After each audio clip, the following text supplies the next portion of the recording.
Hello and welcome. You are listening to Sons of Ours podcast. I am Micah Flores, one of your hosts. And I am Ian Wintering. Today, we were hoping to have Tony with you to talk about weed, but unfortunately, there was some misscheduling that happened. So Tony is actually up in the mountains giving a retreat at the Mountain Madness for a bunch of middle schoolers. And so we've actually postponed that for a later episode.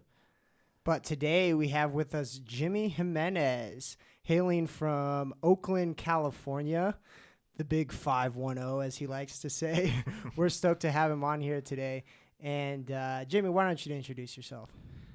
Yeah, hello to everyone listening. My name is Jimmy Jimenez, seminarian from the Oakland Diocese, Oakland in California. So just in kind of as a little introduction of who he is. So as we mentioned in the last episode, there's a wide variety of different guys here at the seminary. And Jimmy, I think, is a prime example of the extremes of that wide variety. So he's, from Oakland. He's kind of got a gangster attitude with him. And it was quite hilarious, actually. The other day, we had burritos for breakfast. It was a build your own burrito day. And he was sitting behind me, and he had to ask for help on how to make a burrito. And so of course he asked this guy named Kyle Tannehill, who's probably like the whitest guy from the state of Montana here in the seminary. And Jimmy's one of our Hispanic guys. Right. He speaks pretty good Spanish. Throw a little Spanish out there for us. Oh, para mi gente, ¿cómo están allá por allá, eh? That's right. All right. Can you believe this guy didn't know how to make a burrito? Yeah, I got to confess. Growing up, we didn't really make burritos, so. Yeah. You had more Italian food. I remember you saying that one day, didn't you? Es cierto, è vero, la mia mamma. Oh, he speaks Italian too. I forgot to say parlo un po' italiano. Came a long way, Oh, yeah. Well, we're really excited to have you on today with us, Jimmy, and we're looking forward to hearing a little bit about your story. Me and Ian actually have never heard it before. Right. But you gave your testimony at Gathering of Men, and a lot of people were really impacted by it and just raved about it coming back, And so we're pumped to be able to hear a little bit about your story as well and see where things go. Yeah, no, my family's cradle Catholics. My mom's always been very religious, a very pious religious woman, very into her faith, and she brought us. So I'm only a year and a half older than my brother after me is Giovanni. He's 25 now. He's going on 26. Growing up, my mom dressed us up. That is so like funny. We were twins. So I did a lot of stuff with him. Yeah. Cool. That's great. And so you said you grew up cradle Catholic, but were you practicing the faith when you were young, or what kind of situation did you grow up in? Yeah. So in Oakland. So you know what? Since I was a little boy, I've always had a religious inclination, actually. I've always was drawn to God when I was a little boy, definitely. I remember praying. I remember going to Saturdays at 7 a.m., holy hours, when I was 10 years old with my mom. Wow. She would wake me up and she would take me to church. And I didn't quite understand, what was going on, but I always felt peace. Huh. I felt peace, and that image of like the priest just coming out, incensing, Jesus and the Blessed Sacrament, had always remained with me when I was a little boy. So yeah, growing up, definitely, I was an altar server, catechesis at my parish, all the way up until like 14 years old. So yeah, very very much religiously inclined. Definitely, when I was a little boy. I didn't even know what holy hours or adoration was till I was a senior in high school. Wow. So, yep. Yeah, no, it's a gift. It was definitely a gift, from my mom. So, yeah. I mean, as a kid too, I was always dabbling and getting into trouble too. I was very curious, had a lot of questions. A good boy. Yeah. So it was always that tension too. Misbehaving, asking, my mom to forgive me and stuff like that. But yeah, but definitely religiously inclined when I was a little boy. Cool. Mm-hmm. And so what happened when you started to get into high school? Yeah. Stuff like that. Yeah, so middle school, actually, that's when it started. I would say the midway through 5th grade, I started liking girls, you know, and in a more particular scenario I could think of is so I would hold a candle processing in the beginning of mass with my brother, and the girl that I liked was in the front pew, and I remember just getting butterflies and just feeling like holding the candle is totally not cool, like she's gonna think this is not cool, you know. There's nothing cool about holding a candle. You're like trying to make eye contact when you walk No, down. I tried to avoid eye Oh, okay. contact. You know, I was like, let me just put this candle in its place, you know. And so soon after that, I was just, I guess, I didn't think going to church anymore was cool. You know, I didn't want to be up there. So I just slowly started, not wanting to serve, which led to not wanting to go to catechesis anymore, which led to not, and then eventually not wanting to go mass anymore. So I just started leaving the things of God behind me. And with that came, playing soccer with my friends and just being focused in sports and girls, growing up and particularly in middle school. But the middle school that I went to, it's like a little juvenile hall, man. Holy Yeah. cow. So we had the cops showing up there, In frequently. middle school? In middle school, man. Wow. Good Yeah. grief. Yeah. So I mean, there were 8th grade girls who couldn't finish middle school because they got pregnant. Oh my gosh. That was a real phenomenon there, like occurring frequently. Yeah. And there was kids would bring guns to school, and there was already drug use, and older cousins of the kids there, will come, and if they had a problem with somebody else, they'll start problems with other people. So Oh man. it was a difficult time. Middle school definitely changed. I think that was the big eye opener to where it is that I was truly living, Oakland. Uh-huh. Yeah. Was that kind of like an attractive life as a child, or was that like as a kid in that environment, or was that? Yeah, so I think there's definitely some attraction to it, just because it's this sense of rebellion, Right. of like I am free to do whatever I want, and so what? Yeah. Can't nobody tell me nothing. But there's also this initial fear, like this big hurdle that you got to jump over, because I grew up very religious and I was a religious little boy, and I think later on in life what I was able to see is how much you could drown that, and how much you could still act against that. Because as you start small, with anything in life, taking a few markers that don't belong to me, Right. to taking other kids' stuff from their lockers, eventually Yeah. shoplifting and all that. So, yeah, definitely. Did you eventually graduate? I miraculously did. Woo. I miraculously did, and actually it was once again my mom is gonna keep coming up through this story of mine. Where she managed to get me an inter school transfer. So she transferred me to another school district, and for her to be able to do that, she had to get a job working for the school district. Oh wow. So she became a cross guard for this other school district, San Wow. Lorenzo, which is 10-15 minutes away from Oakland. Okay. And she got me to a new high school, because she just told me, I just don't see you making it with these friends in this environment. So I left all my friends back in Oakland, and I was going to San Lorenzo High School. Okay, so you're at San Lorenzo High School. Mm-hmm. What was high school like for you then? Yeah, high school for me was a whole new environment. I've never been around so many white kids before. The neighborhood. Now you're in Colorado. Yeah. What's up, bro? But the neighborhood, what I realized was like people could walk their dogs in this neighborhood, like meaning people feel safe to walk around, to get outside their house. Not typical in Oakland. So yeah, big life changer. Like people were supporting you, teachers were there for you. Just more programs, more money to invest on kids, more activities. I mean, just growing up is just hard in itself. High school, I think it's just hard for everyone. Growing up, trying to figure out who you are and what you like. So it's hard all the way around. This was just particulars in my life that just made it even, I guess you could say, a little more difficult. But so yeah, in high school, I think that this high school was the reason why I ended up graduating with my high school diploma. Shout out to Ms. Hoffman, who was a key figure in getting me to graduate. So yeah, all the way through, this is where I completely just, I would just go to Sunday Mass for the sake of my mom not being mad at me anymore. Right. But I didn't really want nothing to do with church just because I saw it like a bunch of rules. It was boring, Yep.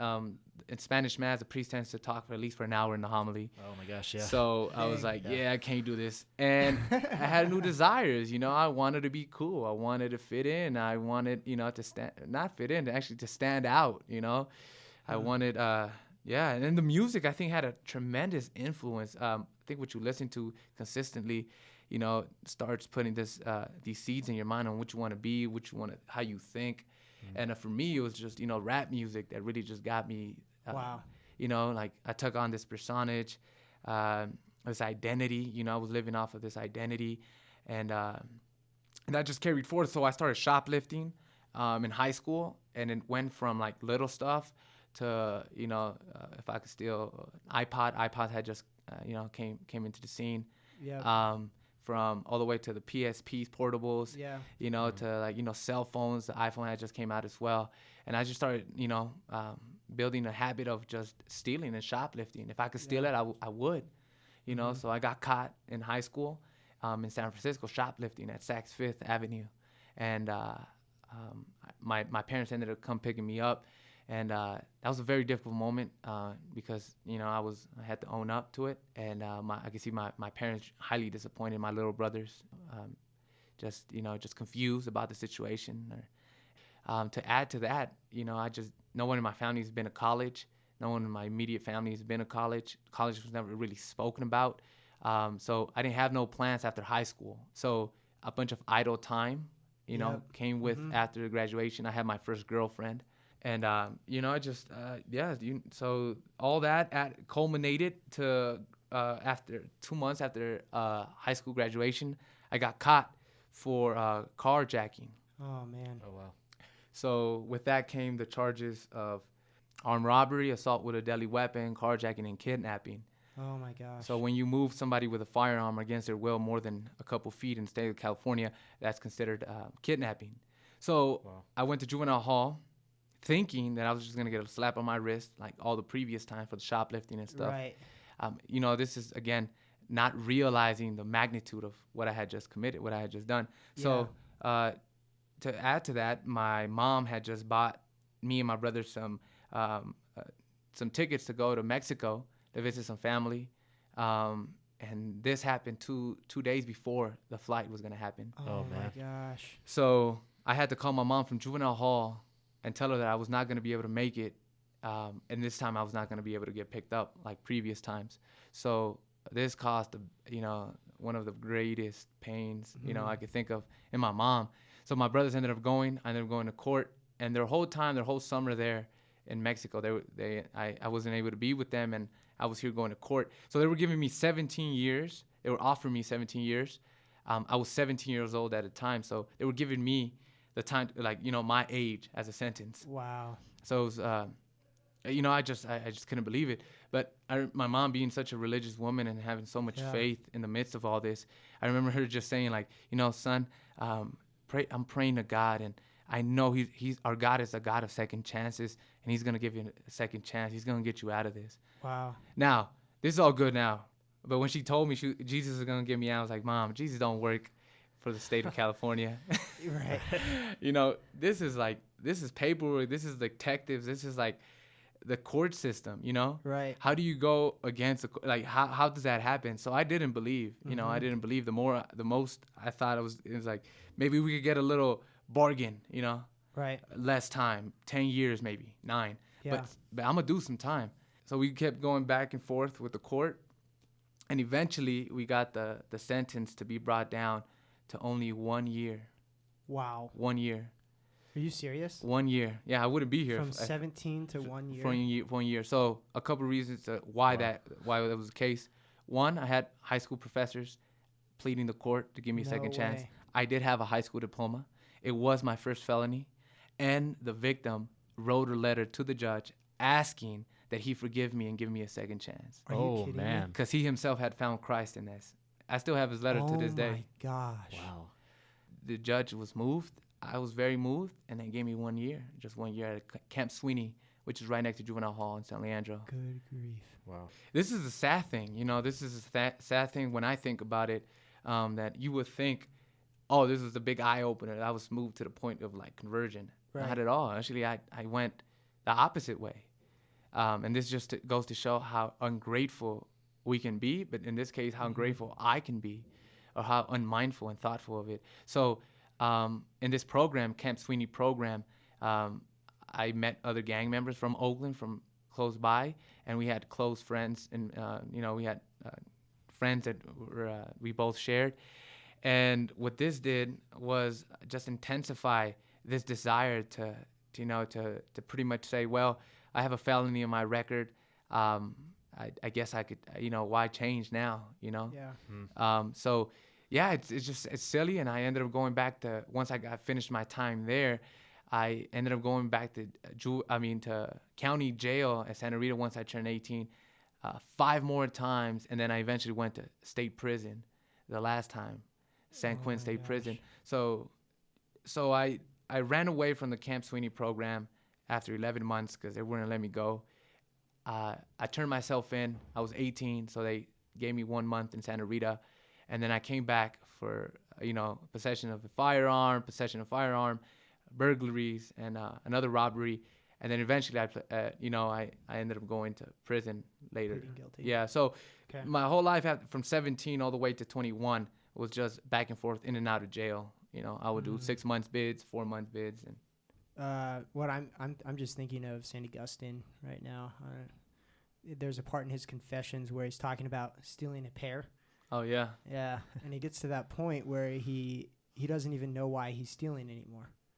He goes and he takes the pears, and him and his friends like that's just something that they do. They have fun together stealing things, and I don't know, it's just crazy to see when you get to that point how you honestly don't even really know why you're doing it anymore. With St. Augustine, like he would go and steal the pears, and then he'd come back, and I think they just found some sort of enjoyment out of it. I don't know, but that's just kind of what I was thinking of. He even talks about how it's actually not even like, it's not even the thrill of it anymore. Like, he's lost the thrill of it. He just does it just because. Yeah. And it's just, and that right there, Ian, that's what the drug addiction did. That's more for me. It wasn't the crime, because the crime I did it, for financial gain. The Sure. drugs were sound to me, so I got addicted to heroin, and I got to a point in my heroin use that I no longer got high anymore.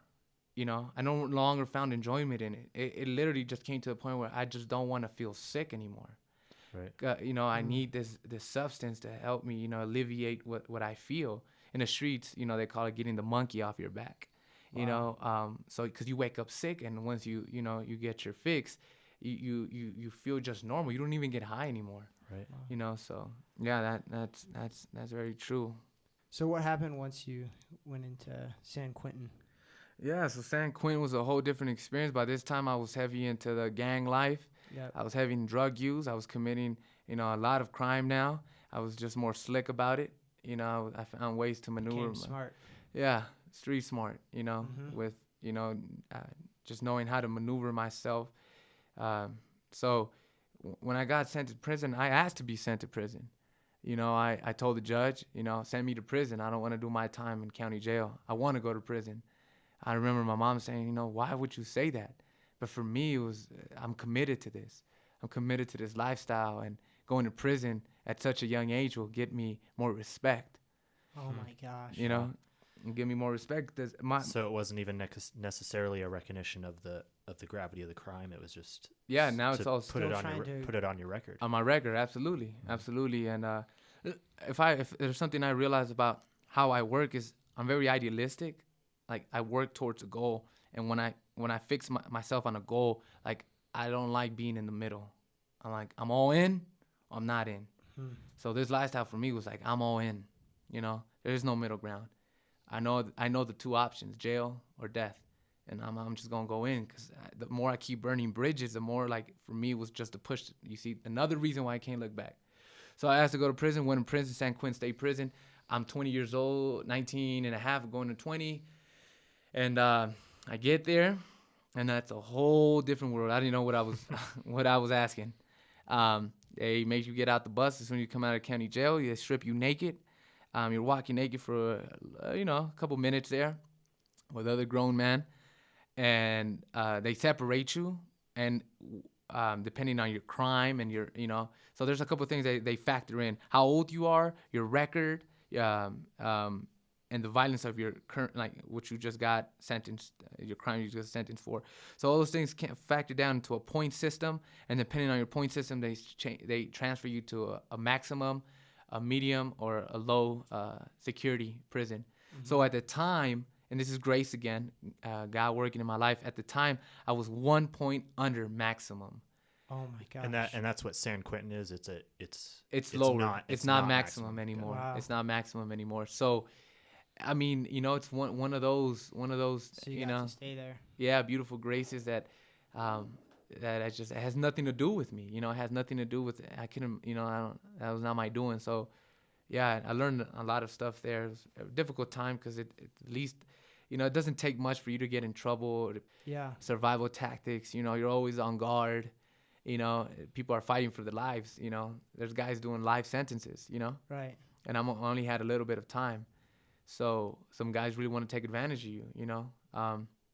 Wow. Yeah. So, I mean, it just kind of shows like how stressful of a life it was once you get that deep into things. Is like you always have to be on guard. Like there's no moment of rest, and it's hard to find any peace, I'm sure, in the midst of all of that. Definitely. What happened from there? You were in prison for how long? Yeah, I did. So I got sentenced for 3 years, and I only did a year and a half. Wow. Yeah. Once again, time served, and I only did a year and a half. So I got out the day before my birthday, November 30th. So my birthday's December 1st, and I turned 21 the first day I was out of prison. Oh wow. Oh, Yeah. man. So 6 months later, after May 27, that's when I came to God. So let me just back up for a second. So I came out of prison. And like I said, again, like my personality of just being all the way in. If I was in before, now that I had done prison time and I had this on my rap sheet, that I'm 21 with Get a track, more cred. Yeah, so I was like, you know what? Let's step it up a notch. No. Let's Oh step my it up a gosh. notch. Yeah. Let's see what more we could do. Wow. And this time my mentality was like, I just can't go back to prison, like I gotta go big. But God wanted to go bigger. Yeah. God wanted to go bigger. So in the midst of this, he allowed for me in his mercy to really be very addicted to the point where I had no self-control in my addiction anymore. Uh-huh. And it was that I just became, a complete addict, and I sought help, and I thought I was going to check myself into rehab, but I ended up going home. And without my mom knowing, even though she did know, because moms know everything. Yeah. I was that me sense. and my dad.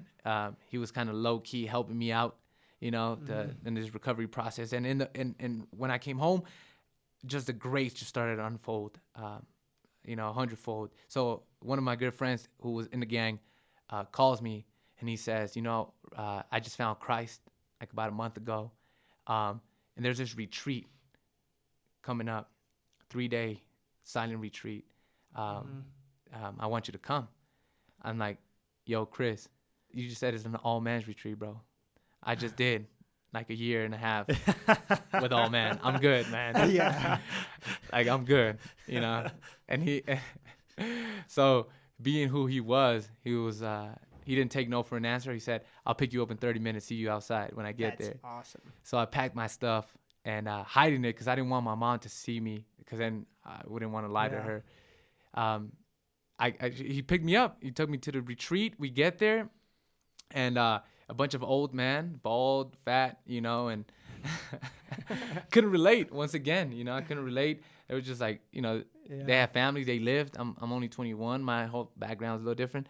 But I ended up going there, and it was May 26, 27, 28, 2013. We got there.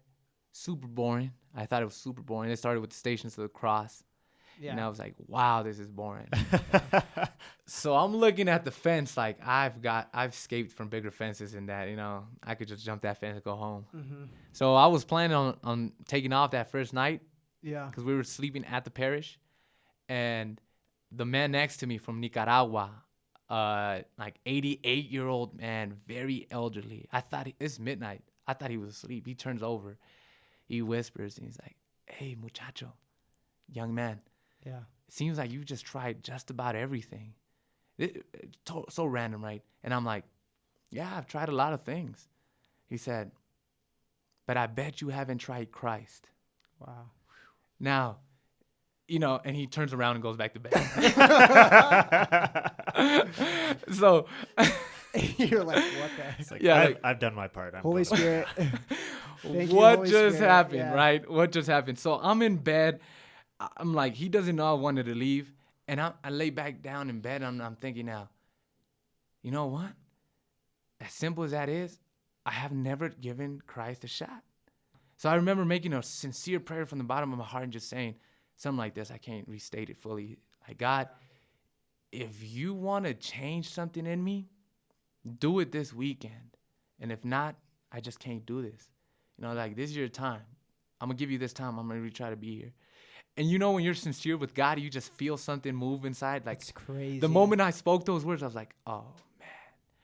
Yeah. What did I just say? Yeah.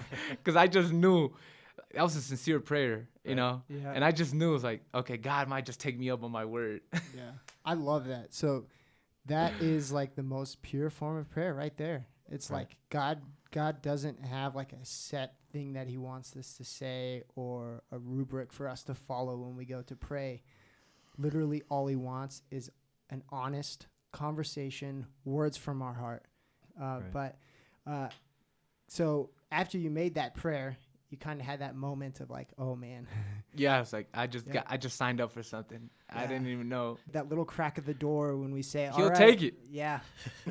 Yeah, so the next morning, the guy who went up there and started talking, he was talking about his mom and how much pain he caused her. Mm-hmm. And as he's speaking, I feel like I'm about to burst into tears, and I don't cry, so I'm holding back. I'm choking up in the back of the room. And I'm saying, like, if he goes on just one more minute, I'm literally going to break down and just cry. And he managed to finish his talk right before that. So I was like, thank God, I can't do this anymore. But in that talk, he said, brothers, time is a precious gift. And for me, I came to the Lord a little too late because my mom ended up dying last year. And she wasn't able to see me,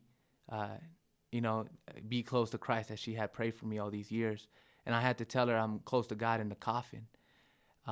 So for me, that was just one of the biggest, realizations about time. Time is a gift. Time is, you can never go back. So living in the moment, appreciating what you have in the moment, realizing, the now, the time. So he finished that. And then they said the one thing that I just knew this was going to be the moment. So the Deacon Angel, said, there's going to be Eucharistic adoration upstairs in the church. When he said that, I went back to when I was 10 years old. Right. Was that the last time that you had been, probably? It, with the exception of one more time, and I'll mention that in a bit. Okay. But like when he said that, brought me back to my, when I was a child. So I'm walking upstairs. It's a 2-story church, small little church. I'm walking upstairs, and my heart is throbbing. Wow. Like it's just literally like I feel like I'm gonna faint type of thing. Right. Yeah. I see the monstrance, Jesus exposed on the altar, and every step I take, it's just like a step backward, forward type of thing. No words in my mouth, my heart is just beating super fast. I don't understand why. I kneeled down, and all I said was, Lord, here I am. When I closed my eyes, I just felt this overwhelming presence of like forgiveness, of love. It's like, just like, just like, I can't explain it to you. Just like, I'm in mortal sin right now. I don't necessarily have a desire to follow you.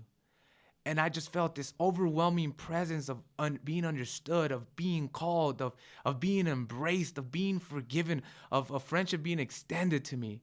I remember opening my eyes and I just had this conviction, that's Jesus Christ in the Eucharist. So the fear came in right after that. So I left the church, I finished my prayer, and the fear of like, Right. I can't live up to these standards though, Christ. I can't live up to that. I have my girlfriend back home. I have my friends back home. I'll be lying to you if I said I wasn't attracted to this lifestyle. I can't do this. In me, I don't have the strength to do it. So we conclude the retreat, and then I'm thinking, okay, and this is all, I'm in the pew thinking, this just ended. I'm about to go home. Like, what? What am I gonna do now? And I see my mom in the back pew. Oh my God. And a bunch of other parents from all the other, participants In the retreat, yeah. in the retreat. And then they do this crazy thing where they're like, we're going to give you the microphone. You're going to testify in front of your loved ones and tell them how God just worked in this retreat for you. Oh, man. And I'm saying like, hey, yo, don't give me the mic. I don't want to be a hypocrite. Like, I'm not going to lie in front of my mama. I'm not going to tell my mom, God is awesome, which he was, and I felt that, but I don't have the strength in me. Yeah. I don't want to say something up here and then go back home and her seeing me living a contradiction, of what I just said and how I'm living. So I'm like, please don't give me the mic. He's like, brother, you don't understand, like, for the sake of, like, the retreat, everyone has to go up. So I was like, all right, I'll do it. And I'm fighting this, and I don't pray, and I don't know where this inspiration came from, where I just said, Ven Espíritu Santo, come Holy Spirit. Mm-hmm. I mean, why did I say that? I have no clue, man. I have no clue. So they give me the mic and I stay silent and I open my mouth to say something. I'm like, and this retreat and then I just break down. I just lose it. Wow. I just cried like, from the depths of my soul. I was just weeping, man. And, just remembering now just brings some tears to my eyes. I just couldn't sustain what I was feeling in myself. And I understand it now. It was God telling me the Holy Spirit will come down upon you and give you the strength that you don't have, to be able to commit to me. So I felt like I had strength. Like, you don't understand. I came out being able to say no to a lot of things, which I didn't think I was going to be able to. So, yeah. Was the calling eventually to the priesthood, was that short after that, or was that a while? No, that came almost right. It was like a package deal, It's like a bundle set, Like, Amazon, they just tag a bunch of stuff and they just, kind of like that. But the question was, this is not a mistake, but I say it jokingly, where I was like, again, one of those sincere prayers. God, now what? What do you want me to do in my life? Mm-hmm. Oh, careful when you ask God that. So I have my girlfriend, and I'm thinking, like, I'm a barber. I had just picked up barber in prison, and I was working on my license and working up, trying to open this barbershop with my friend who has a barbershop now. He's currently running it in San Leandro called Goodfellows Barbershop. Shout out to Danny and the rest of the crew there. And so I was working those plans out. I'm like, cool, I'm going to church, I had this relationship with God. Like, awesome, God, you're awesome. Like, you're alive. Like, praise be your name, right? Mm-hmm. And I started going to daily mass. And in daily mass, this young priest who just got ordained, Father David, says in weekly mass. Mind you, I've been going to mass every day. So he just says during the week, I think it was a Wednesday, he said, let's just pray for men to have the courage to embrace the vocation to the priesthood. Usually I close my eyes in the prayer of the faithful. And when he said that, like, I just felt like somebody just tapped me on my shoulder. There's nothing but little church old ladies, 3 pews ahead of me. They were not stretching. They were like, it was just, nobody touched me. It's like, okay, who touched me? But you know what? Every time after that, when I tried to kiss my girlfriend, when I tried to, hold her hand, I felt weird. I was like, she was like, what's going on? You just feel weird. It's like, all right, good, because I'm not making this up. There is something. Like, what is this? There's no way God can be calling me to the priesthood. Mm-hmm. I don't comb my hair to the side. I don't wear glasses. I've seen the posters. I've seen the vocation posters. I don't look like them dudes. you know. So I was like, God, you made a mistake, surely, you know. And I had plus I had probation, I had money fees I had to pay to the city, but every door opened up as I applied to the seminary. Somebody in my parish gave me the money to pay my legal fees. I terminated probation and parole early. Wow. I got my license restored. You know, just every door, you know, all the interviews with the diocese. My bishop totally supported me, Bishop Michael Barber. Wow. And he just said, you know, I welcome you into the diocese. So this is my 4th year now in seminary, you know, and yeah, it's just amazing how he just confirmed every step of the way. Like, it doesn't seem like it. You definitely might not look the part, you know, and I know I probably don't. But he has just opened the door, you know, and yeah. Yeah, that's reminds me of what we were talking about last time. Right. On Yeah. the I podcast. mean, Peter definitely didn't look the part either as a Galilean fisherman. James and John either. James and John. Yeah.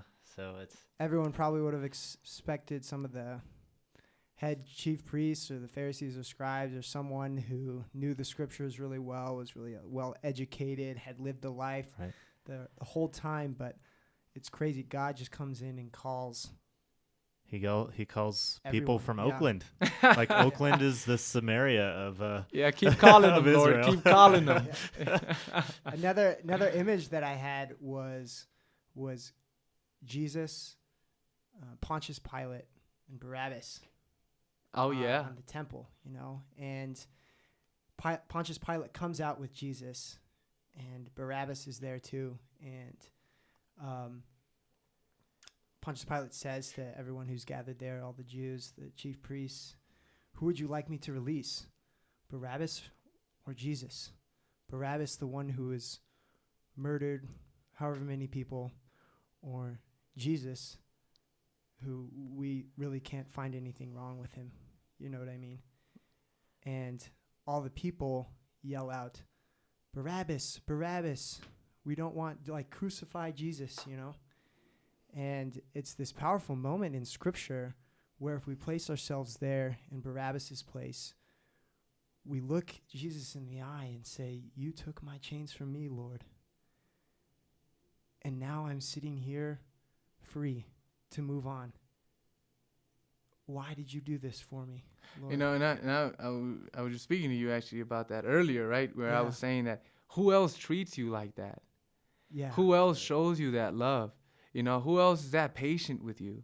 Like, you know, like the many times I went back to jail, who would not have rightfully got tired of me? You know, who would not give up on somebody like that?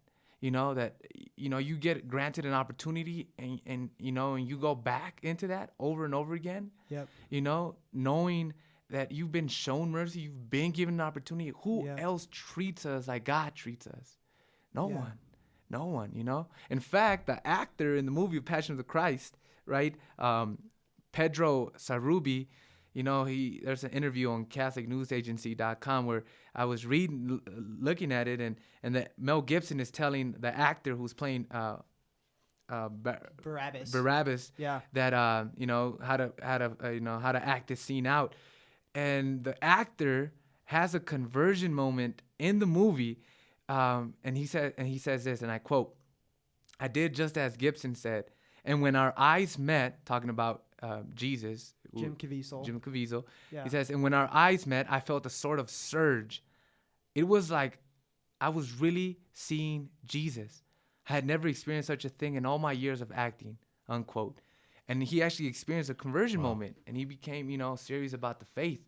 But it's that gaze, and I connect that to my moment in front of the Eucharist, was like all this overwhelmed, you know, feeling overwhelmed of love, of being understood, of like, I have something for you here, you know, of like, I get you, you know, you're understood, and I hear you, and I see you, you know, and I want to offer this to you, you know. Yeah.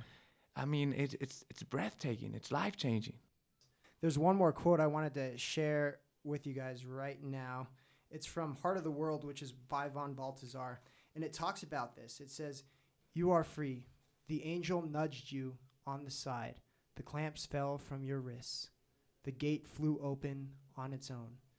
and the two of you floated out past the sleeping guards until you reached freedom. You still think it was a dream. Rub the sleep out of your eyes. You are free to go wherever you please. But look, many of your brothers are still languishing in prison. Are you going to enjoy your freedom while they suffer, or do you want to help me loosen their shackles and together with me to share their prison? And that, that speaks into your story so much too, because it was literally right after Christ set you free that you go to Mass, you have this experience of the call. And he doesn't want to just set us free, but he wants to set us on mission right afterwards. Right. And that's what we experienced. That's what happened to you, Jimmy, in Mass. Yeah. And we look at like the example of your mom, the prayers of your mom from all of those years. My goodness. The many masses I'm sure she offered up for you. It's like the many hours in adoration, and it's that moment when you see her and you say, I have to share this with her. And the Holy Spirit comes and gives you the strength because you knew that you didn't have it in yourself. Right. Yeah. And I love the analogy of St. Augustine because that's right. That was St. Augustine's mom. It was the same kind of thing. Yeah. Augustine kept running away and she was always there. Yeah. I guess I praise God for my mom. She's a big gift. One last, scene I could give you guys so you guys could understand what I mean about my mom too is that, I came home late in the night, maybe 4 a.m, and I stumbled, to get my keys out of my pocket, open the door, and I see a candle flickering in the corner. And I think, my mom forgot to turn her candle off. So I turned on the kitchen light, and who's kneeling before the candle with an image of Our Lady? My mom. Wow. Praying her rosary at 4 a.m. Oh, my gosh. She looked at me and she said, Jimmy, I'm glad you're home. I'm glad you're safe. And she just stood up, gave me a kiss, and she went back to bed. Wow. It's just moments like that where, that's an image to me of God the Father. Like, I'm never going to give up on you. I'm here. If you guys allow me for a second just to say, like, man, there's just so much pain inside of my heart and brokenness that God has been able to use to bring forth a passion and a desire to commit myself radically to his mission. Like, I've struggled so much in seminary. Yeah. You have no idea. We need a whole nother 3 podcasts for that, But I wanted to say that because this is my heart, just to say, like, my brother seminarians, this is hard. So difficult, we're broken and there's aches and there's sins that we struggle with. But that is, for me, what God has shown me to be the springboard from where I just throw myself forward with all confidence, looking forward to those things that lie ahead and forgetting those things that lie behind me, and say, God, you've given me a second chance. I'm going with, full commitment in this, all in, and I just want to, it's like, but it came through just realizing how much I've been forgiven, to be able to just to push forward, so, yeah. Yeah, and all the struggles that we have in seminary are all for the sake of more freedom, too. That's what we experience here, I think. As we continue to go on through seminary and we give ourselves to the mission, then slowly, like, even more chains that we didn't even know we had start to fall. Yeah. And we get to become more who God has called us to be. Right.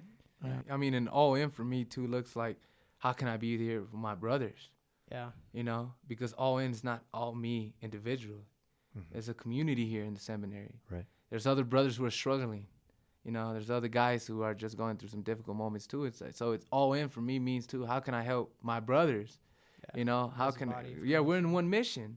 We look a little different, talk a little different, clearly. But at the end of it, we have the same goal.